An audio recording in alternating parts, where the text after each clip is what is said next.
On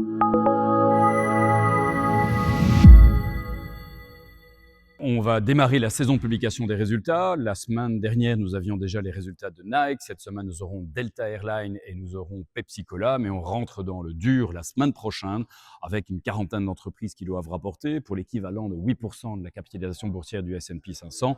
Et au sein de ces 40 entreprises, on va retrouver des entreprises comme JP Morgan, comme Wells Fargo, comme Goldman Sachs, des grands noms de la finance qui, en publiant, donnent une indication sur la santé de leurs entreprises respectives, mais également sont un bon baromètre de la santé économique américaine. Donc, très important, d'autant plus qu'on a des marchés spécifiquement aux États-Unis qui sont relativement chers actuellement. Et donc, pour maintenir cette hausse des cours, le maintien des cours actuels, il faut évidemment que les résultats suivent. Les marchés s'attendent à 8-9% pour les États-Unis, 2% pour l'Europe, tirés notamment par la vigueur du secteur technologique, surtout aux États-Unis.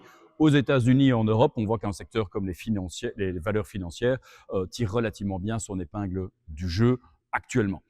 D'un point de vue régional, là où notre intérêt va actuellement et là où on voit surtout la plus forte croissance bénéficiaire, c'est dans les pays émergents qui ont l'avantage par ailleurs d'être attractivement valorisés aujourd'hui.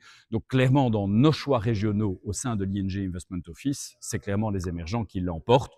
Faible valorisation, croissance bénéficiaire supérieure aux pays développés et par ailleurs dollar sous pression, ce qui est traditionnellement évidemment quelque chose qui profite aux émergents. Les émergents nous exposent par ailleurs au secteur technologique et ce spécifiquement en Chine où on a pu prendre des positions pour équilibrer un petit peu le niveau de valorisation moyen de notre préférence pour le secteur technologique.